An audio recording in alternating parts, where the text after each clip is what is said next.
The dog appeared like clockwork every evening, trotting through the narrow alley behind the diner, its ribs pressing against thin fur. Jake had seen plenty of strays in this town, but this one was different. It never begged at tables or rummaged through trash like the others. Instead, it waited, watching, until the kitchen staff tossed out leftovers. Then, with precise care, it would gather food in its mouth and disappear into the darkness. At first, Jake dismissed it as a quirk.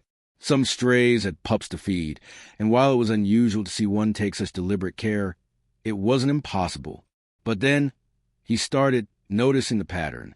The dog never ate a bite. It never hesitated or sniffed at the scraps, never paused to enjoy a quick meal before vanishing into the night. It was as though it had a mission. Curiosity gnawed at Jake.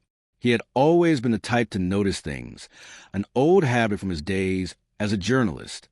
Though he no longer chased leads for a living, something about this dog unsettled him.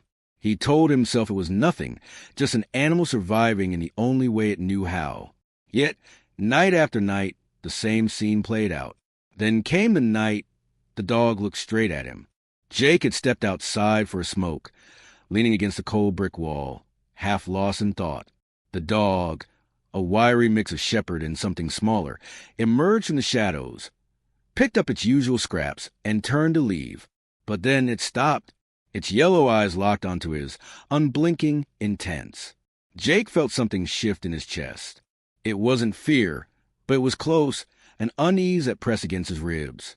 The dog wasn't just looking at him. It was waiting. He pushed off the wall and took a step forward.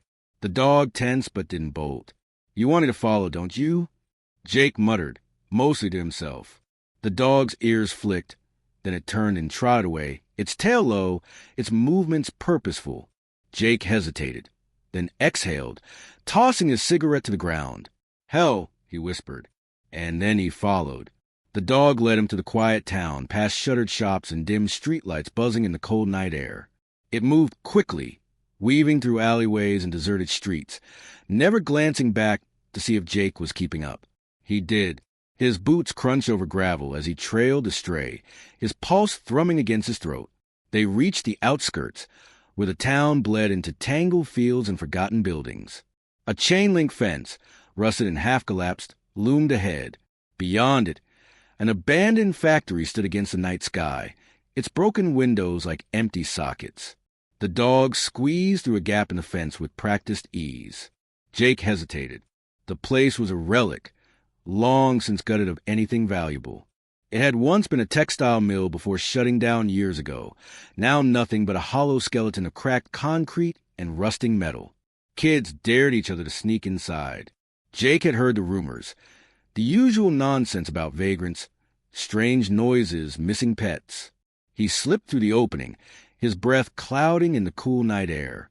The dog led him through the weeds, past graffiti-covered walls and discarded beer bottles. Then it stopped. Ahead, near the side of the factory, lay a small pile of discarded food. Bones picked clean, scraps of stale bread, wrappers crumpled and torn. Something had been eating here. The dog dropped its latest offering onto the pile and backed away, ears pinned. It sat watching. Jake crouched, scanning the area. There were signs he hadn't noticed before. Faint tracks in the dirt, claw marks on the factory's crumbling exterior. He leaned closer, heart pounding. The food was fresh, but something had disturbed the dirt around it, as though someone had knelt here recently. A sound broke the silence. A faint, almost imperceptible noise, drifting from inside the building. Not the wind, not an animal. Something else. Jake straightened, his skin prickling. The dog let out a low whine. Whatever was inside, it was waiting. Jake hesitated at the threshold of the factory. The darkness inside seemed to breathe, a thick and unmoving void pressing against the broken windows. He knew he should turn back. Common sense told him nothing good came from wandering into places long abandoned. And yet, the dog sat motionless beside him, its gaze fixed on the entrance, its tail curled tightly around its paws. It wasn't just waiting. It was urging him forward. He took a slow step, then another. The dog followed. Inside, the air was thick with dust and the scent of rusting metal. The remains of old machinery loomed in the shadows, skeletal frames draped in cobwebs. The floor was uneven, littered with broken glass and forgotten debris. Somewhere in the distance, a faint dripping sound echoed, steady and rhythmic, like the heartbeat of the building itself. Then he heard it again. The noise. It was small, barely more than a whisper, but it was there, tucked within the factory silence. A rustle, a shift, something breathing. Jake tightened his grip on the flashlight he'd pulled from his jacket. He swept the beam across the room, his pulse hammering against his ribs. The dog moved ahead, its ears pricked forward, every muscle tense. They passed rusted catwalks, empty offices with shattered windows, staircases leading nowhere. And then, as they reached the far end of the factory floor, the dog stopped so suddenly that Jake almost tripped over it. The flashlight flickered over a metal hatch, half buried beneath debris. The edges were scratched, the lock broken. Something had forced its way in, or out. Jake crouched and placed a hand against the metal. It was cold, unyielding. He pushed, and the hatch groaned open, revealing a narrow tunnel leading downward, its walls lined with decaying brick. The smell that rose up was damp, stale, laced with something faintly sour. The dog whined but did not move away. Jake swallowed hard and lowered himself into the tunnel. The space was tight, barely wide enough for him to crouch. His breath came shallow, the air thick and unmoving. The dog padded behind him, silent but alert. The further they went, the stronger the scent became. Not just decay, but something human, something lived in. Then the tunnel widened. A small, dimly lit chamber stretched out before him, the walls lined with crumbling shelves. Old crates sat stacked against one another, their labels long since worn away. In the center of the room, curled against a nest of blankets and discarded clothing, was a child. Jake's breath caught. She was small, no older than 6, her limbs thin and frail. Her hair was tangled, her skin smudged with dirt. She clutched a ragged piece of cloth against her chest, fingers curled tightly around it. She was staring at him. For a moment, neither of them moved. Then, slowly, she shifted, drawing herself into a tighter ball. Her lips parted, but no sound came. The dog stepped forward first. Its tail wagged slightly, its posture low, unthreatening. The girl's wide eyes flickered to it, recognition sparking somewhere beneath her fear. "You!" Jake whispered, realization settling into his bones. "You've been feeding her." The dog lay down, head resting on its paws. The girl reached out, hesitated, then placed a trembling hand against its fur. The tension in her shoulders eased, if only slightly. Jake exhaled. He scanned the room. Someone had kept her here. The scattered food wrappers, the worn blankets, the scratches along the walls. This wasn't just a hiding place. It was a cage. A noise above made him freeze. Heavy footsteps. Slow. Deliberate. Jake switched off the flashlight. The girl flinched, pressing closer to the dog. Someone was here. Jake held his breath. The footsteps above were slow, deliberate, each one sending tiny vibrations through the damp walls. Dust drifted from the ceiling, disturbed by the movement. The girl tensed, her fingers twisting into the dog's fur, her breathing barely a whisper. The dog remained still, its body rigid, ears trained on the sound. Jake clenched his fists. Someone else knew about this place. Someone had been using it, and now they were here. A soft creak echoed through the tunnel as the weight above shifted. Jake reached for his phone, fingers trembling as he fumbled for the screen. No service. Of course. He cursed under his breath.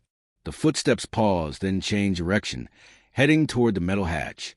Jake's pulse slammed against his ribs. If they were found down here, he had no doubt things would turn violent.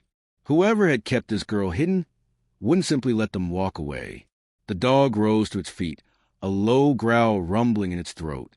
Jake placed a steadying hand on its back. The girl clung to its side, her wide eyes locked on the entrance. Then the hatch groaned. Jake acted on instinct. He grabbed the girl and pulled her against his chest, shielding her as best he could. The dog lunged, sinking its teeth into the leg of the intruder just as the hatch was yanked open.